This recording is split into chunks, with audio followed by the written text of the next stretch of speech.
जय हिंद दोस्तों, मैं मुकेश श्रीवास्तव और इस चैनल में आपका स्वागत करता हूं। दोस्तों, आज का जो वीडियो है वो है भारतीय संविधान से और एक बहुत ही महत्वपूर्ण लेसन लेकर आया हूं मैं, जिसका नाम है संविधान संशोधन। और देखिए, जैसे हमारा मूल संविधान बना और मूल संविधान बना तो उसमें बहुत सारी कुछ कमियां लगने लगा, तो फिर क्या किए लोग कि उसमें कुछ ना कुछ रह रहकर संशोधन करते गए और ये संशोधन आपके एग्जाम में बहुत ज्यादा आता है। तो मैंने एक काम किया है कि एक वीडियो बनाया था 10 संविधान संशोधन जो आपको याद करने बहुत जरूरी है, क्योंकि बार बार वो एग्जाम में पूछे जाते हैं। तो उसका वीडियो आप देख सकते हैं, प्लेलिस्ट मैंने उसका बनाया हुआ है संविधान का, तो उसमें जाकर आप उसको देख लीजिएगा, बहुत ज़्यादा काम आएगा। और साथ में इस वीडियो में हम लोग बात करेंगे कि भाई संविधान संशोधन क्या है, कैसे है, प्रक्रिया क्या है, कितने प्रकार है, उसके बारे में हम लोग बात करेंगे। और साथ में मैं ये भी कह रहा हूं कि जो ये आप यहाँ पे लिखा हुआ देख रहे हैं, आपको स्क्रीनशॉट लेने की जरूरत नहीं है, उसके लिए मैं पीडीएफ बना दिया हूं और आप पीडीएफ भी प्राप्त कर सकते हैं एकदम फ्री ऑफ कॉस्ट। लेकिन एक काम और कीजिएगा कि आप मेरे टेलीग्राम को ज्वाइन कर लीजिए, वहां पे इस वीडियो के साथ साथ आपको पीडीएफ भी मिल जाएगा। और जब पीडीएफ मिल जाएगा तो आज पढ़ लीजिएगा और आज देख लीजिए, और उसके बाद कल मैं क्या करूंगा कि कुछ टेस्ट, इसी लेसन से संबंधित टेस्ट मैं आपको दे दूंगा और आप उसको ऑनलाइन आप टेस्ट देने के बाद उसको सबमिट कर लीजिएगा, तो पता चल जाएगा कितने लोग ने सही किया है और कितने लोग ने गलती किया है। तो चलिए फिर शुरू करते हैं। देखिए, ये लिखा हुआ मैंने यहाँ पे संविधान संशोधन, इसका मतलब सुधार करने वाला। सबसे पहली बात कि भाई किस भाग में है, यानी हमारे संविधान के किस भाग में है, तो ये सारे पॉइंट बड़ा महत्व रखता है। जैसे कि भाग नंबर 20 में है, ठीक, किस अनुच्छेद में इसका वर्णन किया गया है, तो आप कह दीजिएगा 368। और ये संविधान संशोधन की प्रक्रिया कहां से लिया गया है, ठीक, कहां से लिया गया है, तो आप कहिएगा दक्षिण अफ्रीका से। ये 3 बड़े फैक्ट हैं जो आपको याद करने हर छोटे छोटे एग्जाम में पूछे जाते हैं। उसके बाद अगर बात करते हैं कि जैसे आपको पता है कि संघ है यानी संसद, और उसके बाद राज्यों में विधानमंडल है, तो क्या संसद को ही शक्ति प्राप्त है या विधानमंडल को भी शक्ति प्राप्त है? तो आप सीधे कहिएगा कि संसद को शक्ति प्राप्त है संविधान संशोधन करने का, ठीक, विधानमंडल को यह शक्ति प्राप्त नहीं है। क्लियर है? जैसे संसद इसमें संशोधन कर सकता है संविधान में, ना कि विधानमंडल। अब आते हैं कि यहां देखते हैं कितने तरीका के संविधान संशोधन होते हैं, तो आप कह दीजिएगा 2 तरीका के होते हैं। एक होता है अनौपचारिक, दूसरा होता है औपचारिक। अनौपचारिक की बात करते हैं तो जैसे मान लेते हैं कि हम संविधान में संशोधन नहीं किए, मतलब घोषित नहीं किए, लेकिन अचानक से उसको लागू कर दिया गया, ठीक, संविधान में कुछ परिवर्तन कर दिया गया। जैसे कि उच्चतम न्यायालय के द्वारा ऐसा नियम ला दिया गया और अचानक से उसमें परिवर्तित आपको महसूस होने लगा, तो आप कहिएगा भाई संविधान संशोधन तो हुआ नहीं, लेकिन उसमें कुछ ना कुछ परिवर्तन हो गया। तो किसके द्वारा होता है? तो आप कह दीजिएगा न्यायपालिका के द्वारा, ठीक। और दूसरा औपचारिक। औपचारिक मत सिंपल समझ सकते हैं कि आप उसको संविधान संशोधन कर करके हम लोग किए हैं, यानी उसमें संविधान संशोधन की एक प्रक्रिया अपनाई गई है। क्लियर यहां तक? अब बात करते हैं कि सिंपल फंडा है कि कोई भी बिल, यानी बिल मतलब विधेयक, अब कानून कब बनता है? तो कानून तब बनता है कि जैसे मान लीजिए कि लोकसभा हो गया, राज्यसभा हो गया, या 2 सदन है संसद में और एक राष्ट्रपति है, यानी संसद के 3 अंग हुए, 2 सदन आपका लोकसभा और राज्यसभा, और तीसरे आपके हो गए राष्ट्रपति, सॉरी। तो यहां पर दोनों सदनों से जब पास होता है, यानी पारित होता है, उसके बाद राष्ट्रपति के पास जाता है और राष्ट्रपति जब हस्ताक्षर कर देते हैं, तब वो जो बिल होता है वो कानून बन जाता है, ठीक। यही नियम है, यही विधेयक जो होता है, जो साधारण विधेयक, वित्त विधेयक, ऐसा आप जो देखते हैं कि पहले दोनों सदनों के द्वारा पास होता है, उसके बाद राष्ट्रपति हस्ताक्षर करते हैं, उसके बाद पास हो जाता है। तो यहां पर मैंने अपनाया हुआ है कि भाई देखिए संविधान संशोधन के प्रकार कितने होते हैं, यानी कितने प्रकार से संविधान संशोधन किए जाते हैं। तो आप सीधे कहिएगा 3 प्रकार से संशोधन किए जाते हैं। और ये आप इसलिए भी पढ़िए कि क्योंकि आपने एक देखा होगा कि संविधान की विशेषता अगर आप लिखते हैं या आप मेंस में लिखते हैं, तो उसमें देता है कि हमारा संविधान में लचीलापन भी है और कठोरता भी है। लचीलापन और कठोरता भी है। जैसे मान लेते हैं कि कोई बिल संसद में आता है और साधारण बहुमत से पास हो जाता है, साधारण बहुमत से पास हो गया, तो उसको हम कहेंगे अरे बड़ा लचीला प्रोसेस है, आराम से गए और आधा से अधिक वोट मिल गया और वो साधारण बहुमत से पास हो गया, बहुत ही आसान तरीका है, यही लचीला है। लेकिन कुछ प्रोसेस मतलब बहुत कठिनाई से, तो वो प्रोसेस के बारे में बात करेंगे। यानी संविधान में कठोरता भी है, कठोरता भी है, जैसे अमेरिका के संविधान में कठोरता है, ब्रिटेन के संविधान में सरलता है। यानी लचीलापन और कठोरता का एक मिश्रण है हमारा संविधान। और इसका तर्क अगर देना होगा तो संविधान संशोधन के द्वारा ही दिया जा सकता है। तो यहां पे मैंने बात कहा कि भाई कितने प्रकार के होते हैं, तो आप कहिएगा 3 प्रकार के होते हैं। पहला, साधारण बहुमत के द्वारा पास किया जा सकता है। दूसरा, विशेष बहुमत के द्वारा कोई बिल पास किया जा सकता है। और तीसरा, विशेष बहुमत के साथ साथ आधे राज्यों का समर्थन के द्वारा, माने राज्यों का भी समर्थन उसमें चाहिए। ठीक है, तो अब देखते हैं पहला प्रकार, यानी साधारण बहुमत के द्वारा। इसमें क्या कहता है, सदन में उपस्थित, अब सदन मतलब आप समझ सकते हैं कि मान लेते हैं कि हम संसद यहां पे लिख दिए, अब यहां पे राज्यसभा है और यहां पे लोकसभा है।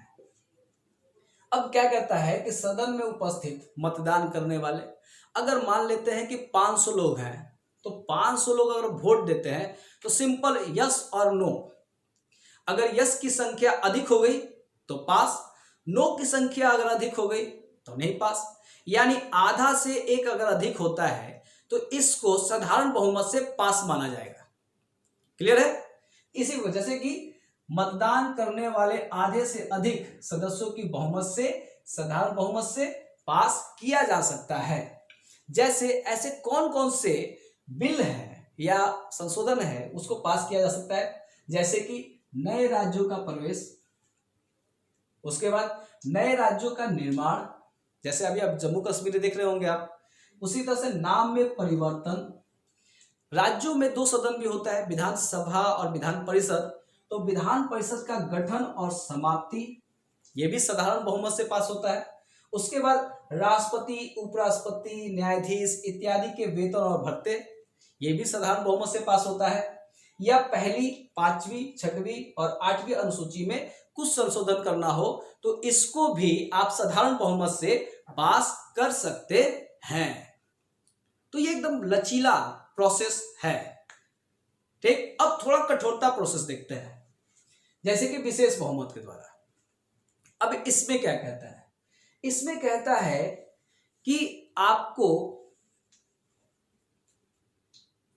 आपको सदन में, जैसे मान लीजिए लोकसभा, राज्यसभा, लोकसभा है, तो इसमें कहता है कि जितने भी सदस्य आए हैं उसमें 2/3, ठीक है, 2/3 बहुमत लेना आवश्यक है। यहां पे देखिए, सदन की कुल सदस्य संख्या का बहुमत या उपस्थित एवं मतदान करने वाले सदस्यों का 2/3 बहुमत से अगर आप पास करते हैं तो उसे विशेष बहुमत द्वारा पास माना जाएगा, यानी दूसरा प्रक्रिया है ये। तो अब इस तरह से कौन सा विधेयक आता है, तो भाई जो राष्ट्रपति को हटाने की प्रक्रिया है, राष्ट्रपति महाभियोग, राष्ट्रपति पर महाभियोग, वो इस प्रक्रिया से पास होता है। जैसे कि आप अमेरिका के राष्ट्रपति को भी हटाने का प्रक्रिया महाभियोगी कहते हैं, और वहीं से भारत में भी अपनाया गया है। तो ये प्रक्रिया विशेष बहुमत के द्वारा होता है। अब अगला देखते हैं, विशेष बहुमत के साथ राज्यों का समर्थन।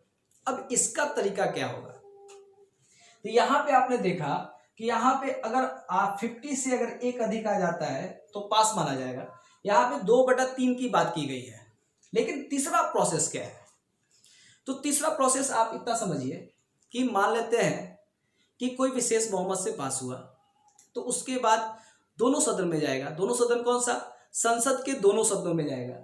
अब राज्यसभा और लोकसभा 2/3 से पास कर दिए। अब पास करने के बाद भी, अब उसके बाद मान लेते हैं कि अभी 28 राज्य हैं, तो 28 राज्य के आधे राज्यों में ये जाएगा।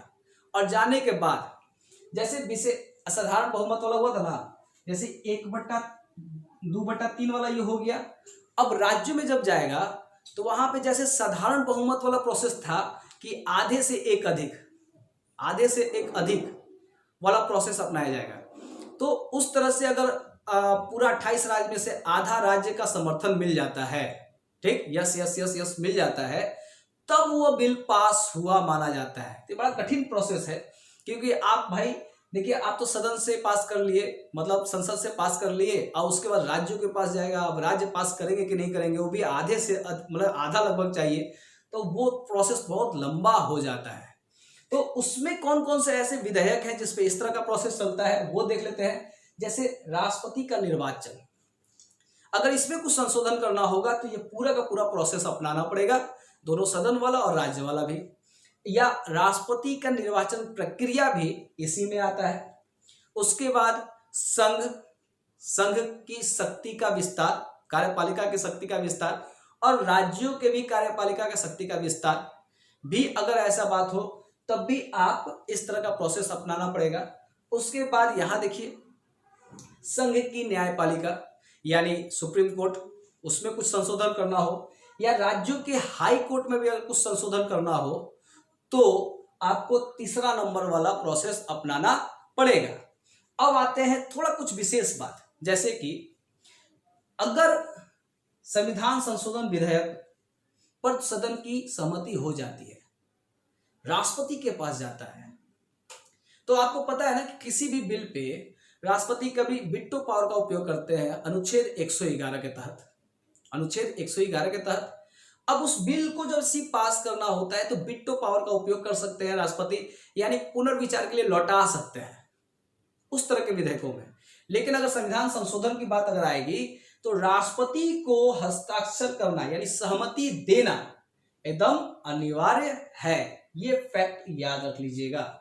यानी अपना अनुच्छेद 111 वाला वीटो पावर का प्रयोग ये नहीं कर सकते हैं। अब दूसरा देखते हैं, जैसे कि आपको पता है कि किसी भी विधेयक पर कभी दोनों सदनों में विवाद हो जाए तो राष्ट्रपति संयुक्त बैठक कराते हैं अनुच्छेद 108 के तहत, ठीक है, किसी विधेयक पर, साधारण विधेयक पर।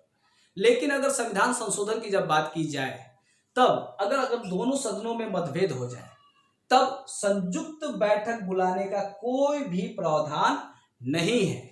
यानी संविधान संशोधन वाले विधेयक में संयुक्त बैठक नहीं बुलाया जा सकता है, ठीक है। तो ये आप पूरा देख लीजिए, और दूसरा वीडियो भी आप जरूर देख लीजिएगा। और साथ में अगर आप अनअकैडमी पे भी ज्वाइन करना चाहते हैं तो अनअकैडमी भी ज्वाइन कर सकते हैं, मेरा रेफरल कोड यूज कर सकते हैं और उसमें 10% का डिस्काउंट पा सकते हैं। और टेलीग्राम लिंक भी आप जरूर आप ज्वाइन कर लीजिए, जिसमें आपको ये पीडीएफ मिल जाएगा आपको, और साथ में टेस्ट भी मिल जाएगा। और मैं यही कोशिश कर रहा हूँ कि जो भी लेसन मैं आपके सामने लेकर आऊँ उसका पीडीएफ आपको प्रोवाइड हो सके। तो चलिए फिर नेक्स्ट वीडियो में मिलते हैं। और एक और भी गुड न्यूज है कि भाई हम लोग वेबसाइट भी लॉन्च कर रहे हैं जिसपे आपको बहुत कुछ मिलने वाला है। तो अभी कमिंग सून में है, जल्दी बन जाएगा तो फिर आपको मिल भी जाएगा, और आज सब कुछ आसानी से जीएस को हम लोग बहुत विस्तार से ला सकते हैं। तो चलिए फिर नेक्स्ट वीडियो मिलते हैं।